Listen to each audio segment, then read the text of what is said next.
The Wyoming wind howled through Cheyenne Station as Eleanor Graves stood frozen, watching the man who'd promised her marriage right away without a backward glance. Not sturdy enough, he'd muttered those three words, shattering her last hope at 56. But from the shadows of the cattle pens, a towering cowboy with haunted eyes witnessed her quiet devastation, and in that moment Ezekiel Boone decided to gamble everything on a stranger's dignity. Welcome to a story where rejection becomes redemption, where the smallest woman captures the heart of the territory's most mysterious giant. Stay with me until the end, and don't forget to comment your city below. I'd love to know how far this tale has traveled. The train's whistle pierced the afternoon air one last time as it pulled away from Cheyenne Station, leaving Eleanor Graves standing on the platform with nothing but a worn carpetbag and the bitter taste of humiliation. The September sun beat down mercilessly on the wooden planks, and the smell of cattle and coal dust filled her nostrils. She'd traveled 2,000 miles from London's gray streets to this wild frontier town, chasing what she'd believed was her last chance at happiness. Now at 56 years old, she found herself more alone than she'd ever been in her life. Harold Jamison's words still rang in her ears. She could see him even now, though he'd disappeared into the dust 20 minutes ago, his thick frame mounted on a spotted mare. His weathered face twisted in disappointment the moment he'd laid eyes on her. He hadn't even tried to hide his reaction. After 3 months of correspondence, after promises of a life together on his ranch, after she'd sold everything she owned for the passage to America, he'd taken one look at her slight frame and pronounced his verdict. "You're not what I expected, ma'am," he'd said, his voice carrying across the platform for everyone to hear. "My letter was clear. I need a sturdy woman for ranch work. You're—" His eyes had swept over her, taking in her carefully mended traveling dress, her delicate hands, her small stature. "You're not sturdy enough. This was a mistake." And then he'd simply left. No apology, no offer to help her find lodging, no acknowledgement of what his rejection meant for a woman her age alone in a frontier town with limited funds and no connections. Eleanor gripped the handle of her carpetbag tighter, forcing her spine straight, despite the weight of despair pressing down on her shoulders. Around her, the station continued its chaotic dance, cowboys herding cattle into the stockyards, families reuniting with tears and embraces, merchants loading wagons with supplies. Life went on indifferent to one small English woman's shattered dreams. "Ma'am, you all right there?" The voice was deep, gravelly, like stones tumbling in a riverbed. Eleanor turned to find a man standing a respectful distance away, his hat in his hands. He was enormous, well over 6 feet tall, with shoulders that seemed to block out the sun. His hair was silver, though his face suggested he wasn't much older than herself, and his pale blue eyes held a sadness that seemed etched into their very color. "I'm quite well, thank you," Eleanor replied automatically, her English accent more pronounced in her distress. It was a lie, of course. She had exactly $17 to her name, no place to sleep, and no prospects in a town where she knew no one. But she'd learned long ago that admitting vulnerability to strange men rarely ended well. The giant shifted his weight, his worn boots scraping against the platform. "Forgive me for saying so, ma'am, but I saw what happened. With Jamison." He gestured vaguely in the direction Harold had ridden. "Man's a fool, if you don't mind my saying." Eleanor felt heat rise to her cheeks. "You witnessed that—" "Hard not to. Jamison's never been known for his discretion." The man's voice held a note of disgust. "Name's Ezekiel Boone. Folks call me Zeke. I run cattle from here to Denver, been doing it for near 20 years. She nodded politely, wondering why this stranger was concerning himself with her troubles. "Eleanor Graves, from London, or rather formerly from London, I suppose. You got somewhere to stay tonight, Mrs. Graves?" "Miss Graves," she corrected quietly, "and I shall make arrangements." Zeke's eyes, those strangely sorrowful eyes, studied her face. "The decent hotels are full up with the cattle buyers in town. The ones that ain't decent, well, they ain't suitable for a lady. And if you're thinking of the boarding houses, Mrs. Clemson's is the only respectable one, and she don't take boarders without references." Eleanor's heart sank further, though she tried not to show it. She'd noticed the Grand Hotel on her walk from the station, had seen the well-dressed cattle buyers streaming in and out. Even if there were rooms available, her $17 wouldn't last 2 nights at their rates. "I appreciate your concern, Mr. Boone, but I shall manage." He nodded slowly, still turning his hat in his massive hands. I got a proposition for you, Miss Graves. Nothing improper, he added quickly, seeing her stiffen. I got an old cabin about 3 miles outside town. Built it myself years back before I took to driving cattle regular.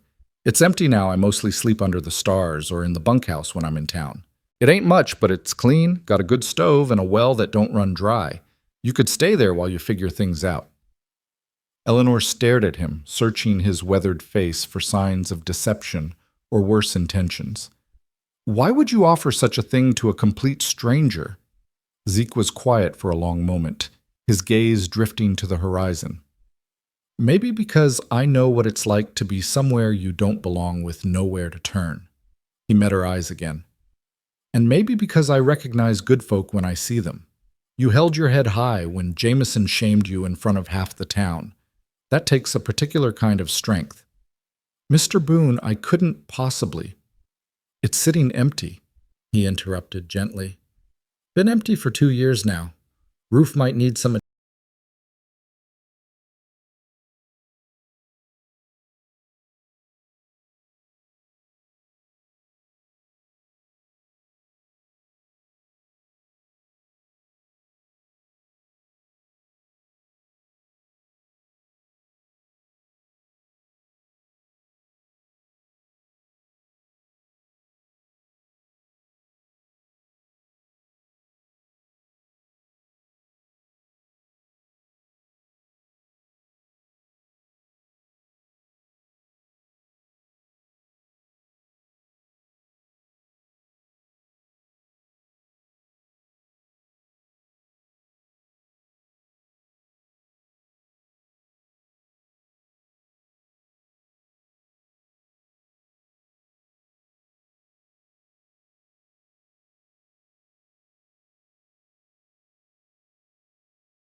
Those witches.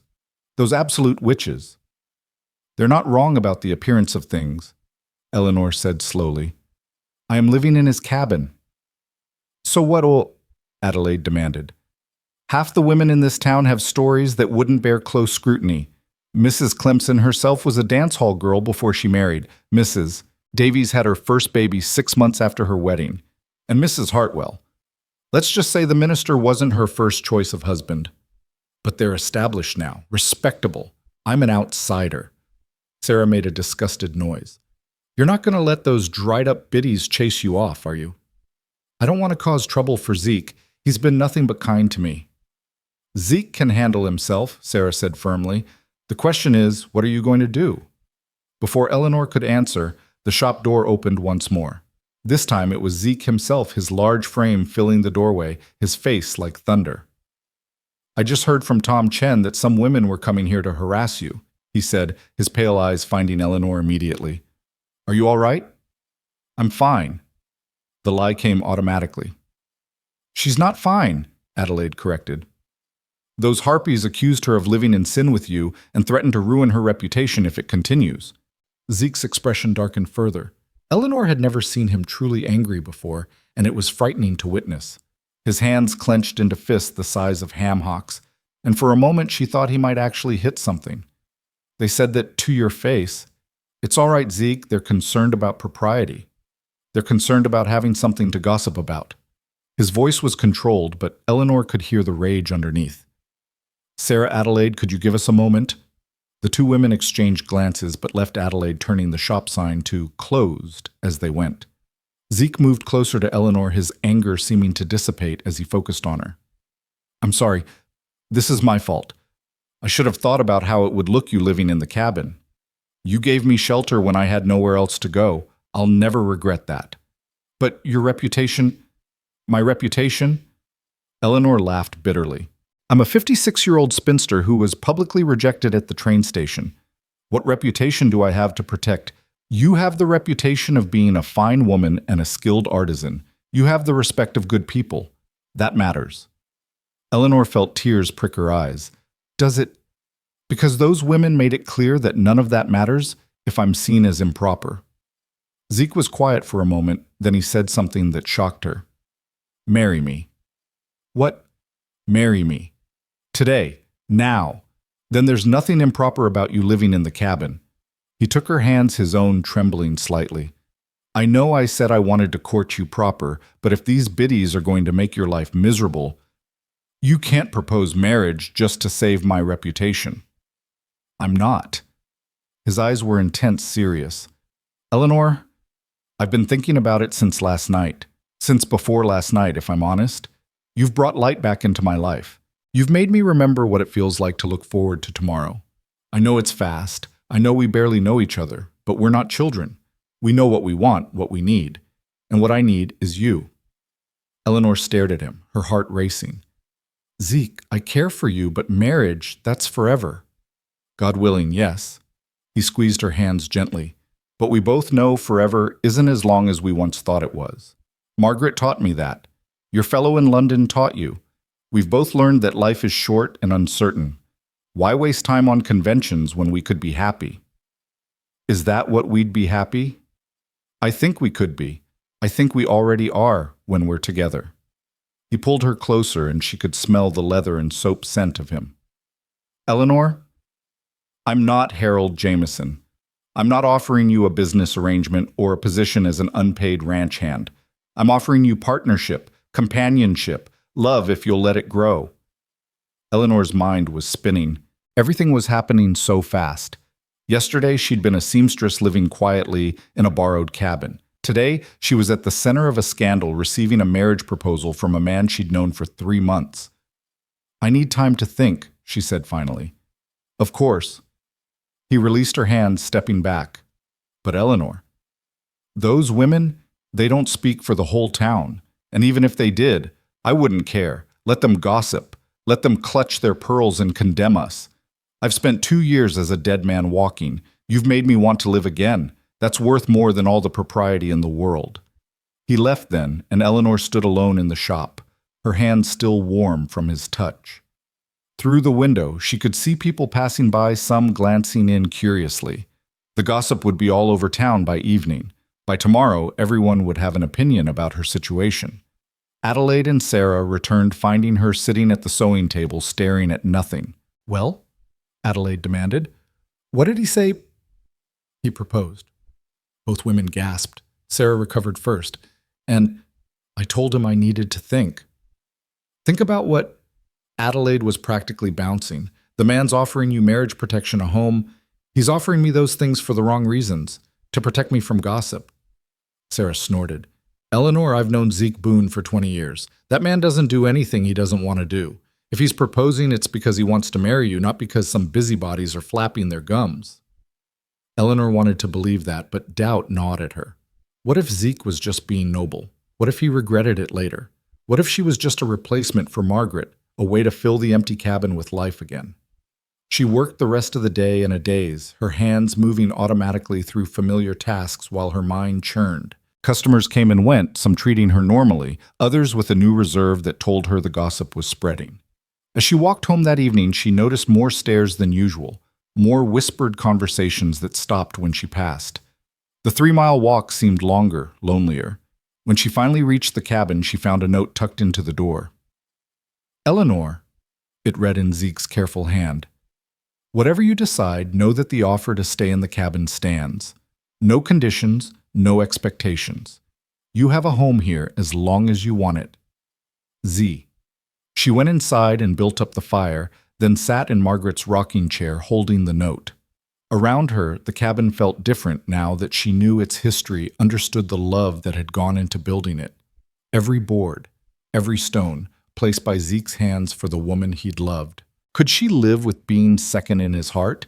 Could she accept a marriage born of scandal and necessity rather than true desire? A knock at the door interrupted her brooding. She opened it to find Tom Chen standing there with a package. "Special delivery?" he said, his face carefully neutral. "From Denver." Eleanor took the package, confused. "I didn't order anything from Denver." The sender paid extra for quick delivery, said it was urgent. Tom tipped his hat and left, clearly not wanting to be drawn into any drama. Inside the package was a letter and a smaller wrapped item. The letter was in a feminine hand. "Dear Miss Graves, you don't know me, but I knew Margaret Boone. We were friends from childhood, kept in touch through letters until she passed. I've been hearing about you from mutual acquaintances in Cheyenne, and I wanted you to know something. Before Margaret died, she told me she prayed Zeke would find love again. She said he was too good a man to spend the rest of his life alone. She even made me promise to introduce him to suitable women if I ever had the chance. I'm writing to tell you that you're exactly the kind of woman Margaret would have chosen for him. Strong, independent, talented, and kind. She would be happy knowing Zeke has found you." The enclosed item was Margaret's. She gave it to me for safekeeping, asking me to pass it on if Zeke ever found someone new. I think now is the time. Yours sincerely, Catherine Morrison. With trembling fingers, Eleanor unwrapped the smaller package.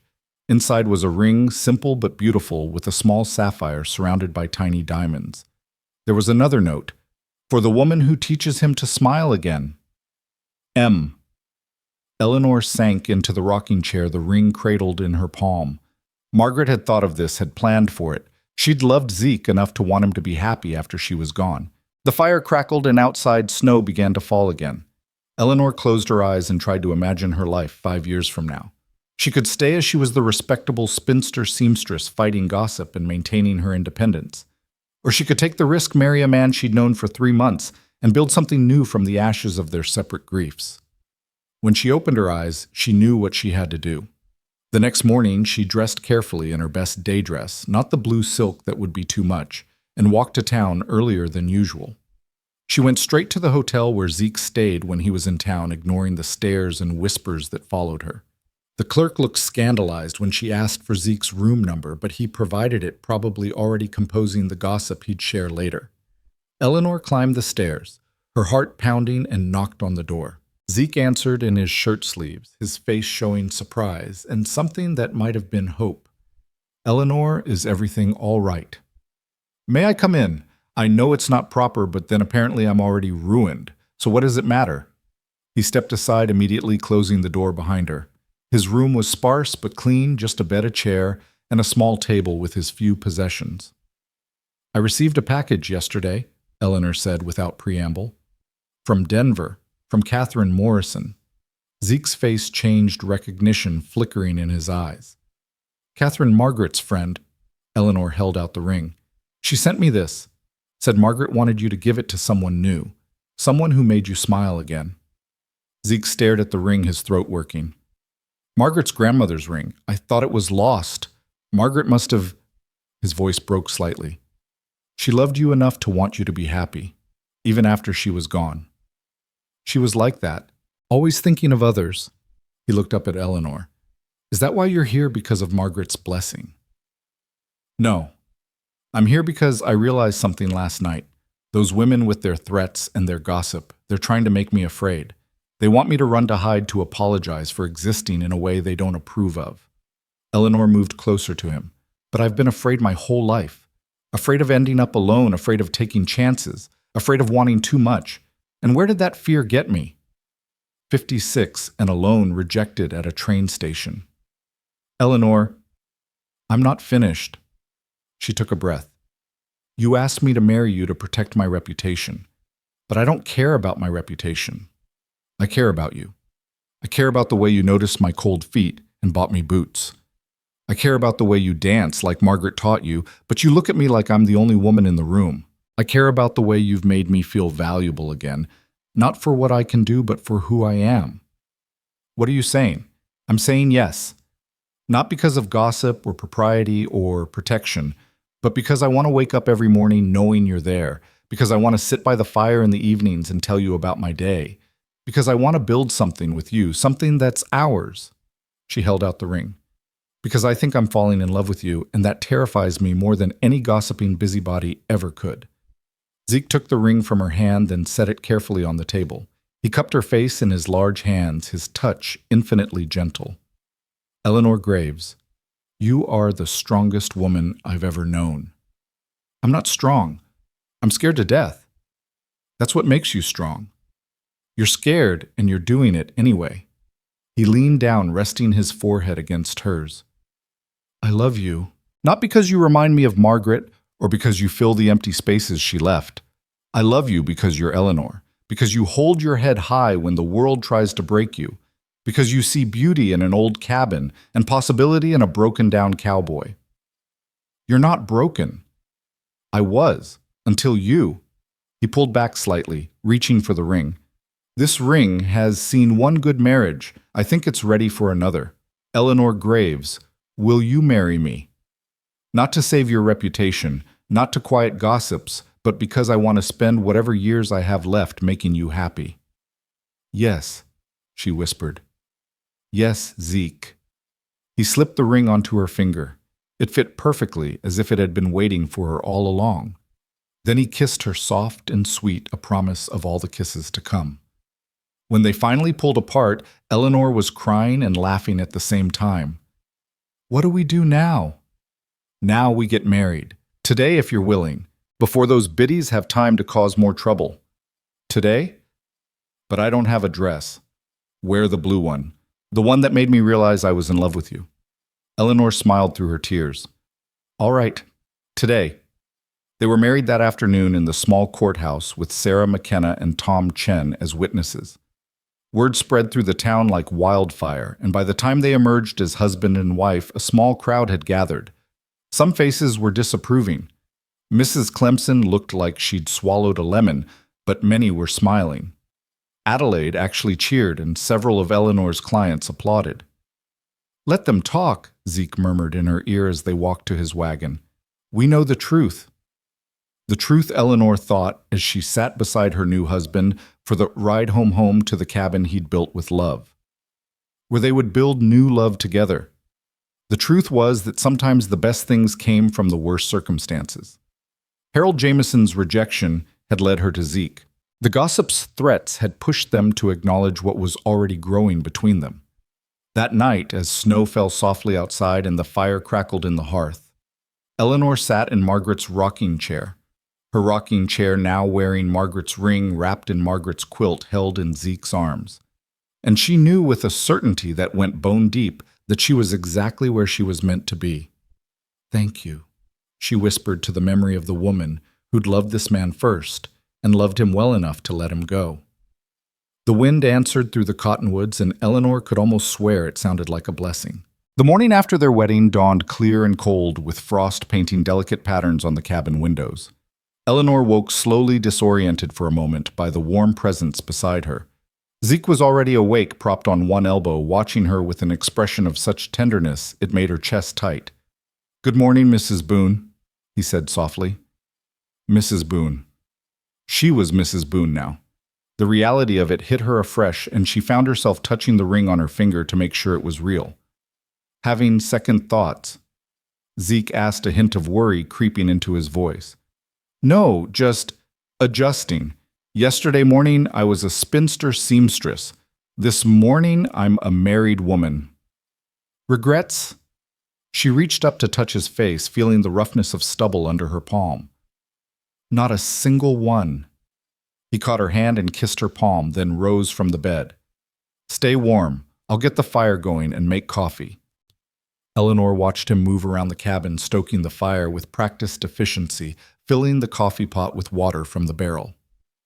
There was something deeply comforting about his presence, the way he filled the space without overwhelming it. This cabin that had felt like a temporary shelter now felt like home in a way it never had before. "We should probably tell people," she said, accepting the cup of coffee he brought her. "Properly, I mean. Not just let gossip carry the news. Let me worry about that." Zeke sat on the edge of the bed, his own cup steaming in his hands. "Eleanor, there's something I need to tell you. Something I should have told you before, but I was a coward." The serious tone in his voice made her stomach clench. "What is it?" "You know I drive cattle for a living. What you don't know is that I also own land. A lot of land." Eleanor frowned. "But you said you stay in the hotel when you're in town." "I do. Because I couldn't bear to stay here after Margaret died in the big house. Well, that's another story." He took a deep breath. "Eleanor, I own about 3,000 acres north of here. Good grazing land with water rights. I've got around 500 head of cattle, maybe more. I haven't done a proper count in 2 years. Eleanor stared at him, trying to process this information. "You're saying you're wealthy?" "By frontier standards, yes. Not rich like those Eastern Railroad men, but comfortable. More than comfortable." He set down his coffee cup and took her hands. "I should have told you before we married. You have a right to be angry." "Why didn't you tell me?" "At first, because it didn't matter. You needed help, and I could provide it. Then later," he looked away, jaw tightening. "I've had women pursue me since Margaret died. Widows, mostly some young girls pushed by their fathers. All of them saw the land, the cattle, the money. None of them saw me." "And you thought I would be the same?" "No." The word came out forcefully. "No, I knew you were different. That's why I didn't tell you. I needed to know that you could care for me without knowing about all that. Just me, the broken-down cowboy who brought you firewood and danced badly at the Christmas ball." "You dance beautifully," Eleanor said automatically, then shook her head.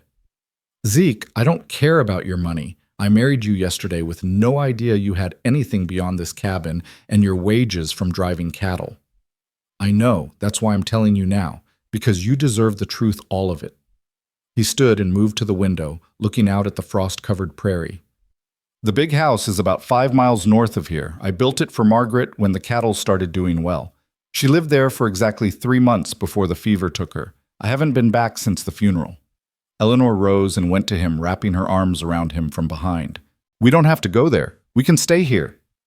This cabin's too small for a proper life, and you deserve better than this." He turned in her arms, looking down at her. "I want to build you something new, not the big house that belongs to the past, but something that's ours. Would you let me do that?" "Build a house, Zeke, that's expensive, time-consuming. I've got the money and the time. And I want to do it with my own hands like I did this cabin, but designed for you, for us. with a proper sewing room for your work windows facing east so you have good morning light, a kitchen big enough to cook proper meals, not just beans and cornbread, a porch where we can sit in the evenings and watch the sunset. Eleanor felt tears prick her eyes. You've thought about this. Every night since I realized I was falling in love with you. I'd lie in that hotel room imagining the house I'd build if you'd have me. Now you've said yes, and I want to give you everything I dreamed. I don't need a grand house, Zeke. I know you don't need it, but I need to give it to you. Let me do this, Eleanor. Let me court you properly, even though we're already married. Let me show this town, those gossiping biddies, everyone, that you're not some scandal to be whispered about. You're my wife, and you deserve to be treated like a queen. Before Eleanor could respond, there was a knock at the door. They looked at each other. Then Zeke went to answer it. Sarah McKenna stood there, a huge grin on her face and a basket in her hands. Brought breakfast for the newlyweds, she announced, pushing past Zeke without invitation. Eggs, bacon, fresh biscuits, and some of my preserves. Figured you two might have forgotten about eating in all the excitement. Sarah, you didn't have to, Eleanor began. Of course I did. It's not every day my two stubborn friends finally come to their senses. She set the basket on the table and turned to face them, hands on her hips. Now, let's discuss how we're going to handle those shrews who tried to run you out of town. There's nothing to handle, Zeke said. We're married. That ends their ammunition. Oh, you sweet, naive man, Sarah shook her head. They're already spinning new stories. According to Mrs. Clemson, Eleanor trapped you into marriage. According to Mrs. Davies, you were forced to marry her to save her from ruin, and Mrs. Hartwell is telling anyone who will listen that it's a marriage of convenience that won't last the winter. Eleanor felt her stomach drop. They're saying worse, but I won't repeat it. Sarah's eyes glinted dangerously. Which is why we're going to throw the biggest wedding celebration this town has ever seen. Show everyone that this is a love match proper and true. We don't need, Zeke started. Yes, you do. Sarah cut him off. Eleanor's going to be living here permanent-like. She needs the respect of this community, especially the women who buy her dresses. A proper celebration will shut the gossips up and establish her as Mrs. Ezekiel Boone, respectable married woman, not the desperate spinster they're trying to paint her as. Eleanor sank into a chair, suddenly exhausted. I just wanted a quiet life. Well, you married one of the biggest landowners in the territory, Sarah said bluntly. Quiet isn't an option anymore. What? Eleanor looked at Zeke. You just said 3,000 acres, which makes him one of the 5 largest landowners in this part of Wyoming, Sarah supplied. Did he not mention that part? Oh, Zeke had the grace to look embarrassed. It didn't seem relevant. Not relevant? Eleanor's voice rose slightly. Zeke, I thought you were a simple cattle driver. I am. I also own cattle, and land and shares in the railroad. He winced at each revelation. And possibly a silver mine, though that hasn't produced anything in years. Eleanor put her head in her hands. What else do you secretly own the bank too? No, but I do have an account there, a substantial one. Sarah burst out laughing. Oh, this is delicious. Eleanor, honey, you've married yourself a fortune without even knowing it. Those gossips are going to choke on their own tongues when they realize what you've landed. I didn't land anything, Eleanor protested. I fell in love with a man who brought me firewood and mended shirts. And that's exactly why you're perfect for him, Sarah said, her tone gentling. You love him for himself, not his holdings. Margaret would be so pleased. The mention of Margaret sobered them all. Sarah cleared her throat. Now then, about this celebration. I'm thinking next Saturday. That gives us a week to prepare. We'll have it at the big house. No, Zeke said firmly. Not there. Then where the town hall isn't grand enough to make the right statement. We could have it here, Eleanor suggested. In the meadow by the cottonwoods. Put up lanterns, build a temporary dance floor. It would be beautiful and intimate. Zeke looked at her with such warmth that Eleanor felt her cheeks heat. That's perfect. Our place, our terms. Sarah nodded approvingly. I'll coordinate the food. Adelaide can help with decorations. Tom Chen will spread the word selectively. We'll invite everyone who matters and pointedly exclude the worst gossips. Let them stew while the rest of the town celebrates. Over the next days, the cabin became a center of activity. Adelaide arrived with fabric for bunting and tablecloths, throwing herself into the planning with enthusiasm. Tom Chen donated lanterns from his store, claiming they were overstock he needed to clear. Even Father Miguel, the Catholic priest Zeke played chess with, offered to bless the marriage, despite neither of them being Catholic. Through it all, Zeke worked on something in secret. He'd disappear for hours, returning covered in sawdust and with new cuts on his hands. When Eleanor asked what he was doing, he just smiled and said it was a surprise. The gossips, meanwhile, were growing increasingly frustrated. Their attempts to paint the marriage as scandalous were failing in the face of the obvious affection between the newlyweds and the support of respected community members. Eleanor heard from Adelaide that Mrs. Clemson had tried to organize a boycott of the dress shop, only to have it backfire when the ranchers' wives sided with Eleanor. "Turns out they appreciate quality work more than petty moralizing," Adelaide said with satisfaction. Mrs. Harrison placed an order for 3 new dresses just to make a point. But the real turning point came 3 days before the celebration. Eleanor was at the shop working on a complicated wedding dress for a rancher's daughter when the door opened and a stranger walked in. He was tall and well-dressed with the bearing of someone used to authority. Behind him came 2 other men similarly attired. "I'm looking for Mrs. Eleanor Boone," the first man said. "I'm Eleanor Boone," she replied, setting down her sewing. "Mrs. Boone, I'm James Patterson, Mr. Ezekiel Boone's attorney from Denver. These are my associates, Mr. Hartley and Mr. Collins." Eleanor's heart sank. Lawyers meant trouble. Had Zeke's first marriage not been properly dissolved? Was there some problem with their marriage? "What's this about?" "Mr. Boone hired us to ensure your interests are properly protected. We've drawn up documents regarding your rights to his property and assets. He wanted to make certain that should anything happen to him, you would be fully provided for." Eleanor stared in the stack of papers the lawyer produced. "I don't understand." "It's quite simple. Mr. Boone is establishing you as full partner in all his holdings. The land, the cattle, the various investments, everything will be held jointly. Additionally, he's set up accounts in your name alone, ensuring your independence regardless of circumstances. He's giving me half of everything. More than half, actually. He insisted that the cabin and the surrounding 40 acres be placed in your name exclusively. He said, the lawyer consulted his notes, that you had made it a home again and it should belong to you." Eleanor sank into the nearest chair, overwhelmed. Through the window, she saw Zeke approaching his long stride, eating up the distance. He entered the shop, sawdust in his hair, and immediately came to her side. "You all right? Patterson didn't upset you, did he?" "You're giving me everything," she said faintly. "I'm giving you what's yours by right as my wife, and making sure no one can ever leave you standing on a train platform again." He knelt beside her chair, taking her hands. "You'll never be dependent on anyone's charity again, Eleanor, not even mine." "But Zeke, this is too much. It's not enough, but it's a start." He looked up at Patterson. "Everything's in order." "Yes, sir. Just needs Mrs. Boone's signature." Eleanor signed the papers in a daze, barely hearing the lawyer's explanations of the various provisions. When they finally left, she turned to Zeke. "Why?" she asked simply. "Because I love you. Because you deserve security. Because I spent 2 years as a dead man walking, and you brought me back to life. How do I put a value on that?" Adelaide, who'd been pretending not to eavesdrop, finally gave up the pretense. "Do you have any idea what this means, Eleanor?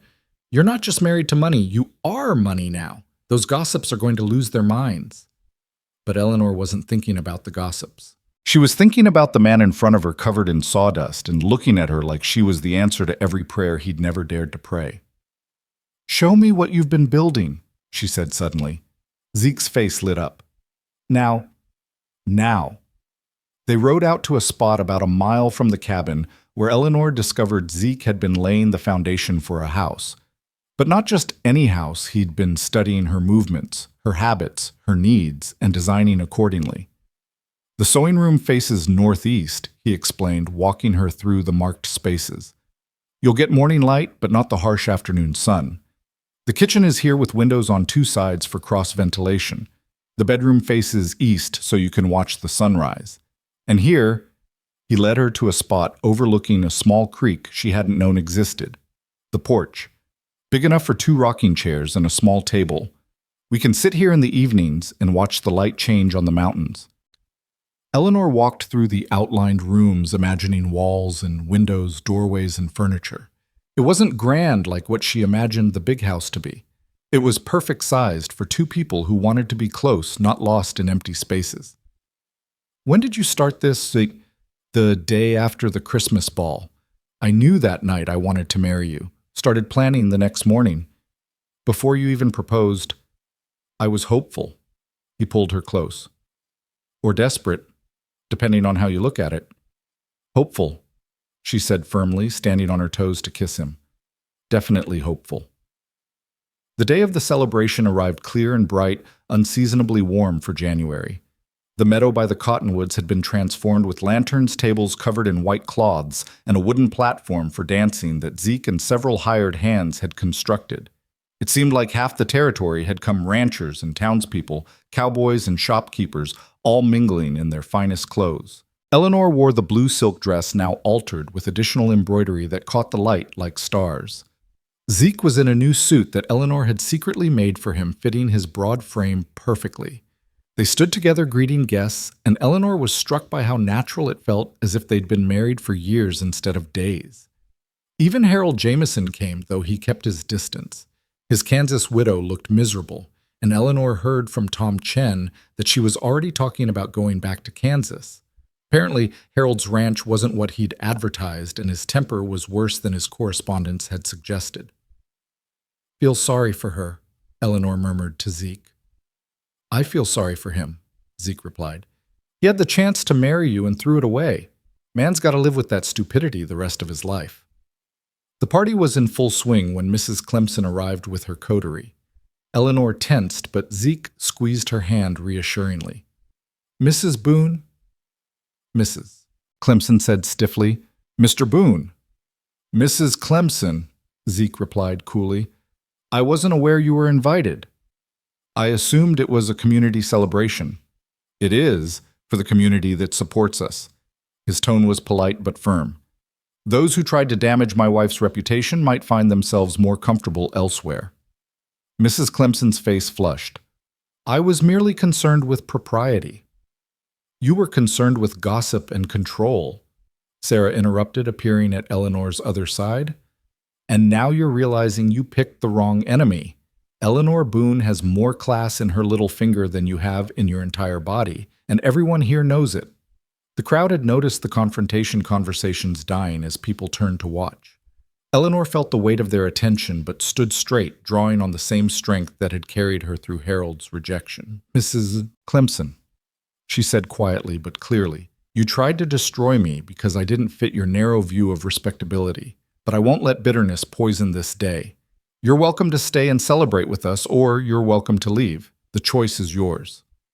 For a moment, the tableau held the gossips facing the newlyweds, the crowd watching in silence.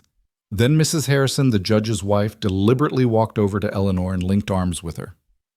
"Eleanor, dear, you must tell me about the new designs from Paris. I'm thinking of commissioning a spring wardrobe." It was like a dam breaking. The other ranchers' wives surrounded Eleanor, all talking about dresses and designs, pointedly excluding Mrs. Clemson and her followers. The men closed ranks around Zeke, discussing cattle prices and weather, making it clear where their loyalties lay. Mrs. Clemson and her coterie left within minutes, their departure barely noticed as the celebration continued. Eleanor watched them go and felt not triumph, but relief. She'd won not through confrontation, but through dignity and the support of people who valued character over conformity.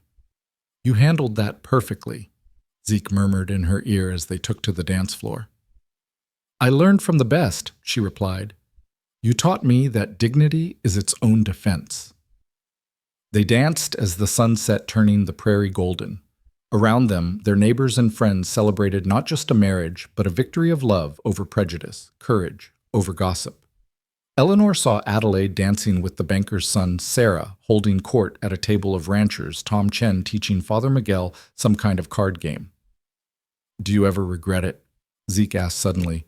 "Coming here. If you'd never answered Harold's advertisement, you'd still be in London, safe and comfortable." Eleanor considered the question seriously. "In London I was existing. Here with you I'm living, There's a difference, even with the gossips and the scandal. Especially with those, they taught me I'm stronger than I knew. She looked up at him. And they brought us together faster than propriety would have allowed, so perhaps I should thank them. Zeke laughed, the sound rumbling through his chest. Don't let them hear you say that. Their heads are swollen enough. As the evening wore on, Zeke disappeared briefly, returning with a large object covered in cloth. He called for attention, and the crowd gathered around. Most of you know I'm not much for speeches. He began, looking uncomfortable with all eyes on him. But I wanted to say something. 2 years ago, I thought my life was over. I was going through the motions, existing, but not living. Then Eleanor arrived, and everything changed. He pulled the cloth away, revealing an intricately carved wooden sign that read, Boone House, with smaller text below, Built with Love, 1886. This is for our new home, he continued. The one I'm building for Eleanor. But it represents more than that. It represents second chances, unexpected blessings, and the courage to love again despite loss. He looked directly at Eleanor. My wife taught me that courage. She faced abandonment and gossip with grace. She took a broken man and made him whole. She turned a cabin full of ghosts into a home full of hope. Eleanor was crying openly now, not caring who saw. Zeke held out his hand and she went to him, letting him pull her close. To second chances, someone in the crowd called out, raising a glass. To second chances, everyone echoed, and the celebration continued under the stars. Later, much later, when the last guests had gone and they were alone in the cabin, Eleanor found herself standing at the window, looking out at the meadow, where lanterns still glowed softly in the darkness. What are you thinking? Zeke asked, coming up behind her, wrapping his arms around her waist. I'm thinking about Margaret, she said honestly, wondering if she would approve of all this. She would, Zeke said with certainty. Margaret believed in love in all its forms. She would have liked you, Eleanor. You both have the gift of seeing potential where others see only problems. Eleanor leaned back against him, feeling his solid warmth. Tell me about the house you're building. Our house, he corrected. Well, there's going to be a library. I know you love books, and I've been collecting them for years. Built-in shelves from floor to ceiling, and the kitchen will have one of those new stoves from Denver, the kind with the water reservoir. The bathing room will be indoors, no more heating water on the stove. That sounds expensive. I told you I have money. Let me spend it on you. On us, she corrected, echoing his earlier words. On us, he agreed and kissed the top of her head. Outside, a coyote called across the prairie, and its mate answered. The cottonwoods rustled in the night breeze, and somewhere in the distance an owl hooted. The sounds of the frontier, Eleanor thought, but no longer foreign. They were the sounds of home. How long will it take to build? She asked. 6 months, maybe 8. I want to do most of it myself, but I'll hire help for the heavy work. And we'll stay here until it's finished, if that's all right with you. Unless you'd prefer to rent something in town. No, Eleanor said firmly. This cabin is where we began. I want to stay here. Zeke turned her in his arms, looking down at her with those pale eyes that had first noticed her distress at the train station. Any regrets, Mrs. Boone? Only one, she said. His face fell. What? I regret that we didn't meet sooner. Think of all the years we could have had. His expression softened. We have the years ahead. However many they are, we have them. Then we'd better make them count. Starting now, he agreed, and led her away from the window. The cabin settled around them, wood creaking softly in the cooling night air. In the trunk at the foot of the bed, Margaret's quilts lay folded, a blessing from the past on the present. On Eleanor's finger, Margaret's grandmother's ring caught the firelight, connecting generations of love. And in the meadow, the frame of a new house waited for walls and windows for the life that would fill it. Eleanor had come to Wyoming expecting one future and found another entirely. She'd expected Harold Jameson and found Ezekiel Boone. She'd expected to be a ranch wife and became a successful seamstress. She'd expected struggle and found love. And tomorrow Zeke would continue building their house, board by board, nail by nail, creating something new from the ashes of their separate griefs. Spring arrived early that year, melting the snow by late February and bringing the first green shoots by March. Eleanor stood in what would be the doorway of their new home, watching Zeke and 3 hired hands raise the main support beams. 6 months he'd said it would take, but she could see it would be finished sooner.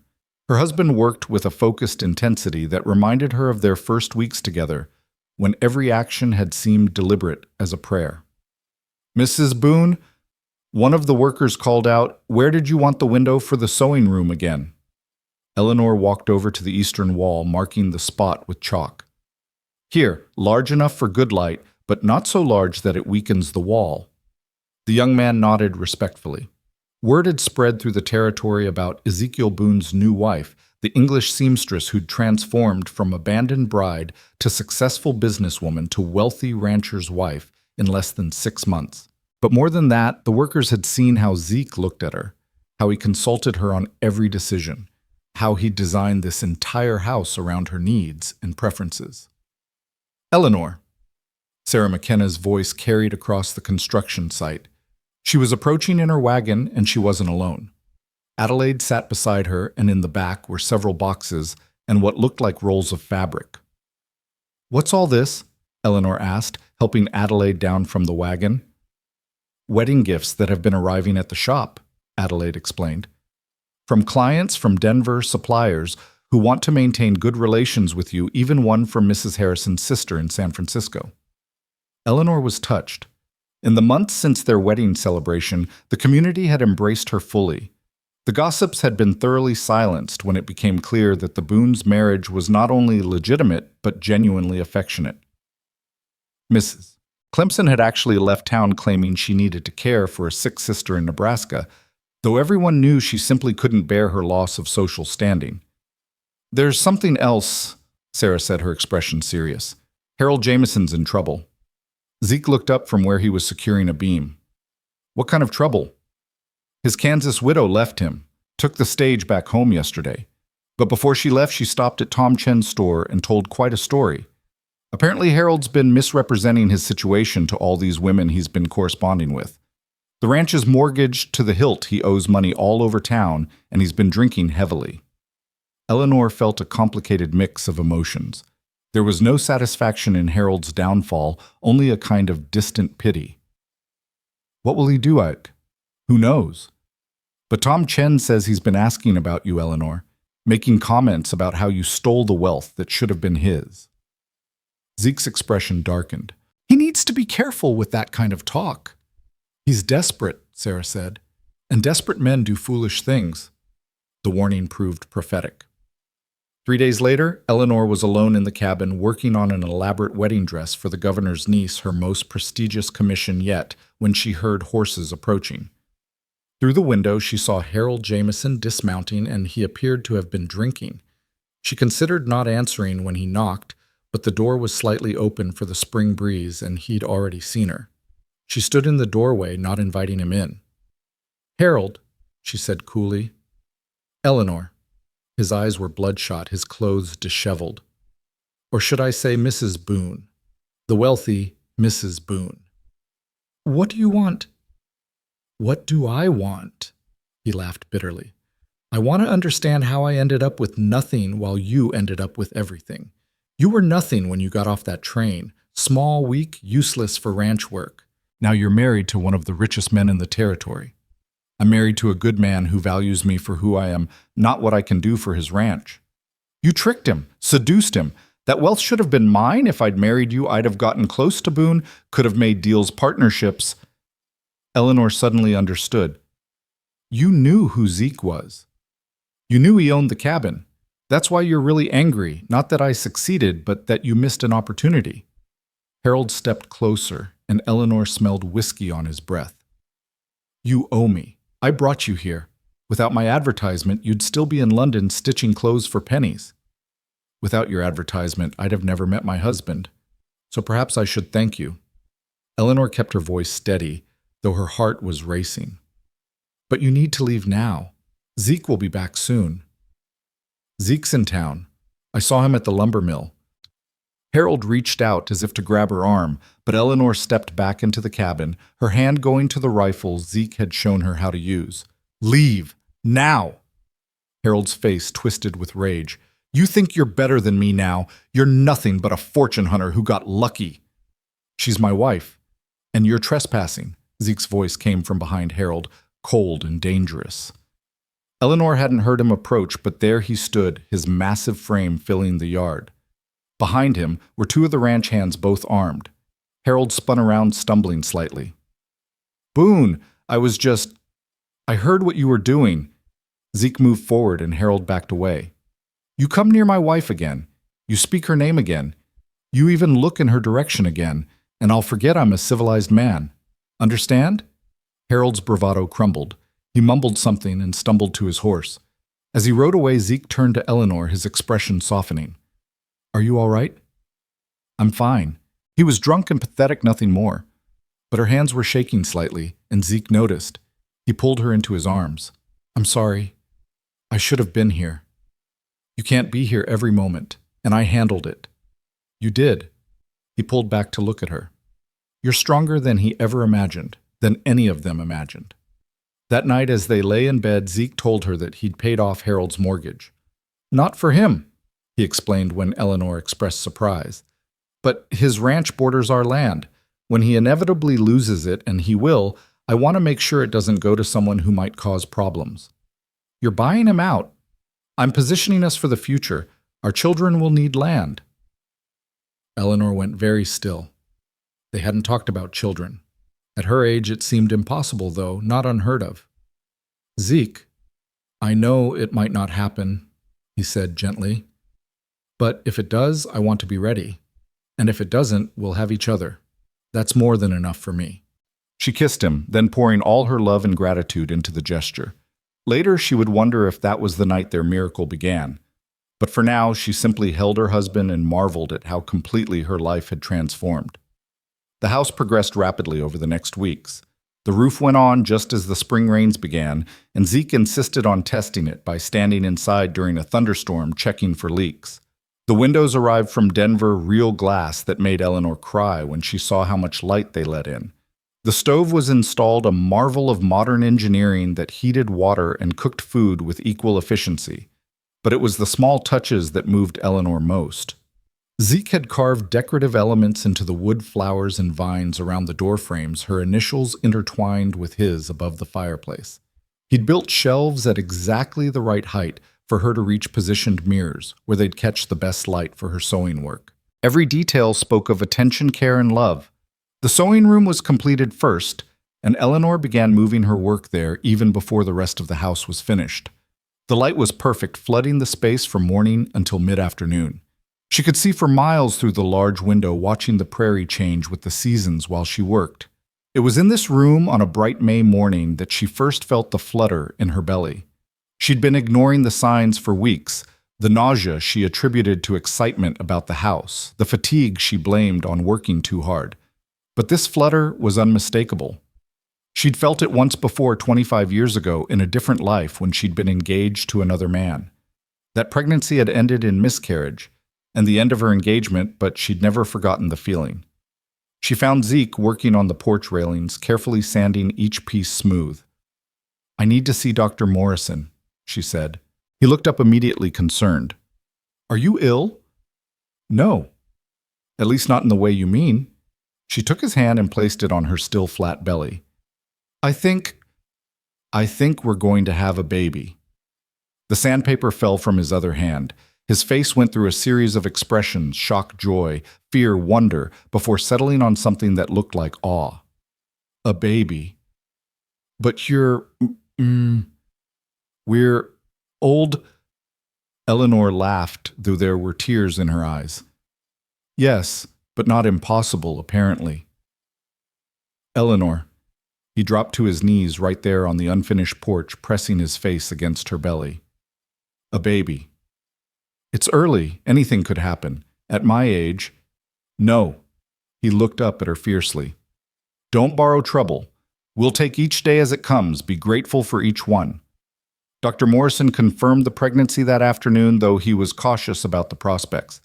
You're healthy, he told Eleanor, and you've got a strong constitution, but at your age there are risks. You'll need to be careful, avoid strain, eat well. I'll make sure of it, Zeke said firmly. The doctor smiled. I don't doubt it. I've never seen a man more devoted to his wife. Just remember, Mr. Boone, she's not made of glass. Let her continue her normal activities as long as she feels able. News of the pregnancy spread through town like wildfire. Sarah arrived the next day with a basket of herbal teas guaranteed to ease morning sickness, and advice accumulated over years of midwifery. Adelaide brought baby clothes she'd been saving just in case, and cried happy tears over the tiny garments. Even Tom Chen stopped by with a gift, a small wooden toy his father had carved years ago. For luck, he said simply. The house was completed in July, just as Eleanor entered her 5th month and could no longer hide her condition. The move from the cabin was bittersweet. That small space had sheltered her when she had nothing had been where she and Zeke had fallen in love, where their marriage had begun. But the new house was their future, built for the family they were creating. Their first night in the new house, Zeke carried her over the threshold despite her protests about her weight. You weigh nothing, he insisted, though she could see the effort in his face. And this is tradition. He'd furnished the house simply but good solid furniture that would last comfortable chairs, a bed he'd made himself from oak. But it was the nursery that made Eleanor cry. He'd been working on it in secret, creating a space full of light and warmth next to their bedroom. A cradle sat in the corner, carved with the same flowers and vines he'd put around the door frames. When did you do all this night work? When you were sleeping. I wanted it to be ready just in case the baby came early. Eleanor traced the carved flowers with her finger. You're going to be a wonderful father. I'm going to try. It's been so long since I thought about being a father. Margaret and we tried for years, but it never happened. I'd given up on the idea. And now I'm terrified and thrilled in equal measure. He pulled her close, his hand resting on her swollen belly, just like I was about marrying you. The summer passed in a golden haze. Eleanor continued her sewing work, though she took fewer commissions and worked shorter hours. Zeke hovered protectively, bringing her water, insisting she rest until she had to banish him from the sewing room so she could actually accomplish something. I'm pregnant, not dying, she told him in August when he tried to carry her sewing basket for her. Dr. Morrison said to avoid strain. A sewing basket is not strain. You building an entire house while I watched was strain. He looked sheepish. I wanted it finished before the baby came. And it is, beautiful and perfect, and everything I dreamed. She reached up to touch his face. But you need to let me be pregnant my own way. I spent most of my life taking care of myself. I won't break now. He caught her hand and kissed it. I know, I lost Margaret to something I couldn't control, couldn't fight. This pregnancy feels the same way. All I can do is watch and worry. And love, Eleanor reminded him. You can love. That's not nothing. As her pregnancy progressed, the town's attitude toward her completed its transformation. The women who'd once gossiped about her now brought gifts and advice. She was invited to quilting circles and tea parties. Mrs. Harrison insisted on throwing a baby shower that was the social event of the season. You've conquered them completely, Adelaide said at the shower, watching the cream of Cheyenne society fuss over Eleanor. From scandal to success to society matron in less than a year. I haven't conquered anything, Eleanor protested. I've just lived my life. Exactly. You didn't try to impress them or appease them. You just were yourself, and that was enough. Eleanor considered this. It was true that she hadn't set out to win anyone over. She'd simply focused on surviving, then on thriving, then on loving Zeke. Everything else had followed from that. The first labor pains came on October morning earlier than expected. Eleanor was in the garden picking the last of the tomatoes when she felt the familiar tightening across her belly. She'd been having practice pains for weeks, but these were different, deeper, more insistent. Zeke was at the cattle pens, but she didn't want to worry him yet. Instead, she walked slowly back to the house, pausing when the pains came breathing through them, as Sarah had taught her. She made it to the kitchen before her water broke, soaking her skirts and the floor. Well, she said aloud to the empty room, no hiding it now. She managed to change into a clean nightgown and get to the bedroom before the next pain hit this one strong enough to make her gasp. Through the window, she could see dust in the distance, Zeke returning. He must have felt something, that inexplicable connection between them that had existed almost from the beginning. He burst through the door moments later, wild-eyed. "Eleanor Sarah's on her way, and I sent for Dr. Morrison." "Good," she managed between pains, "because this baby seems to be in a hurry." The next hours blurred together. Sarah arrived and took charge, ordering Zeke to boil water and tear sheets, giving him tasks to keep him busy. Dr. Morrison came and examined her, pronouncing everything normal.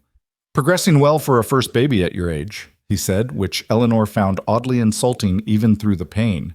"It's not my first," she said without thinking, then closed her eyes as she realized what she'd revealed. "Eleanor?"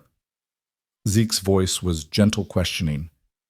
"Later," she gasped as another contraction hit. Story for later. The labor lasted 12 hours. 12 hours of Zeke holding her hand, wiping her face with cool cloths, murmuring encouragement. 12 hours of Sarah's calm voice guiding her, of Dr. Morrison checking progress. 12 hours that felt like 12 years and 12 minutes simultaneously. Then, just as the sun was setting, painting the prairie gold through the bedroom windows, their daughter was born.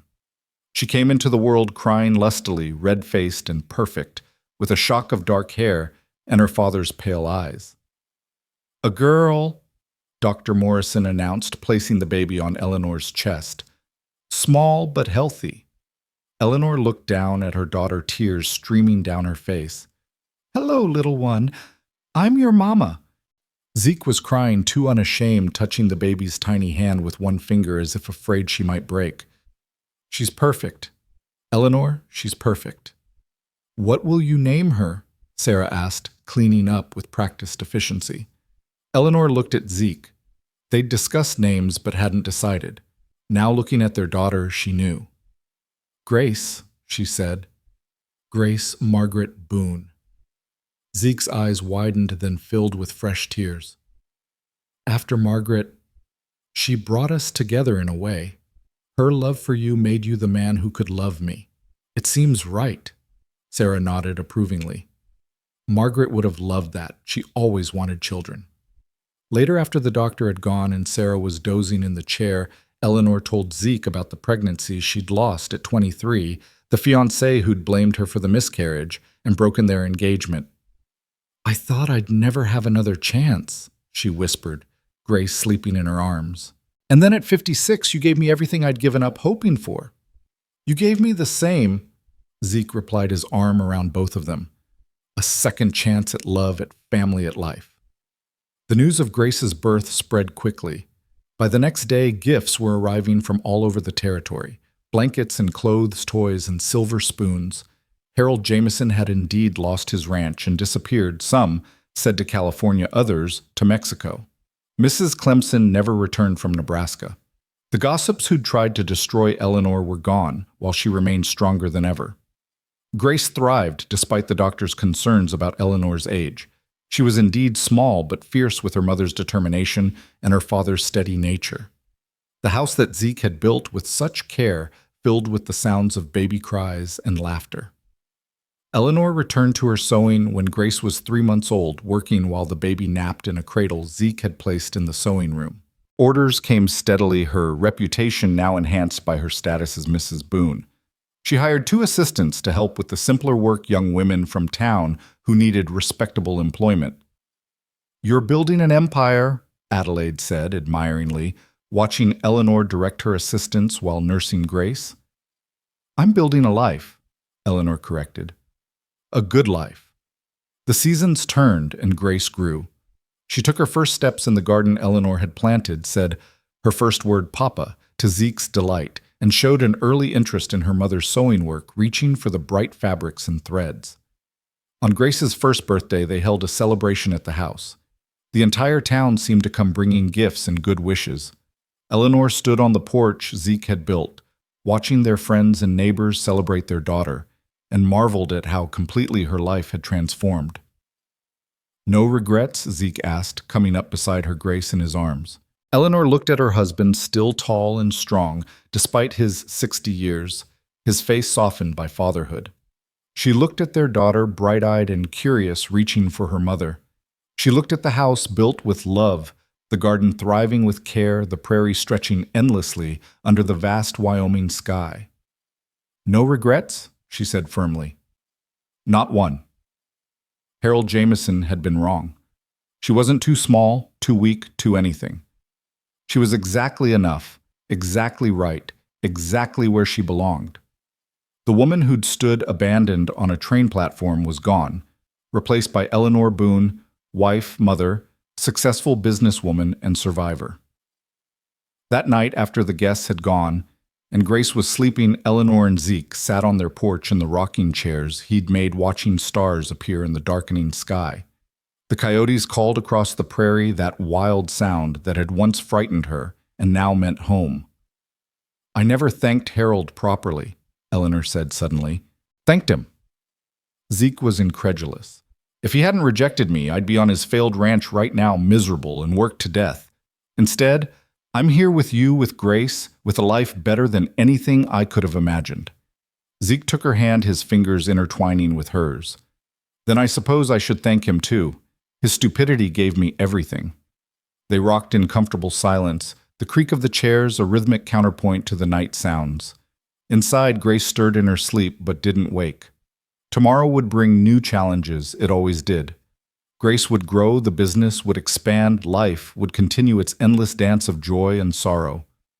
But tonight, Eleanor Boone sat with her husband on the porch he'd built at the house he'd designed for her comfort, in the life they'd created together from the ashes of their separate losses. The English seamstress, who'd been declared not sturdy enough, had not only survived but thrived, building something beautiful and lasting in the harsh Wyoming territory.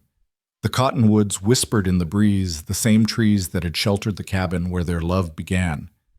Now they watched over the house where that love had grown into family. And in the distance, barely visible in the starlight, stood the cabin itself, empty now but not abandoned, waiting patiently for the next soul who might need shelter, second chances, and the possibility of unexpected grace. Eleanor squeezed Zeke's hand, and he squeezed back, neither needing words to express what they felt. They had traveled long roads to find each other through loss and loneliness, rejection and redemption. Now they sat together in the evening of their lives, blessed beyond measure by a love that had come late but not too late, a child who was their miracle, and a future bright with possibility. The night deepened, the stars wheeled overhead, and life continued its eternal rhythm. And Eleanor Boone, once.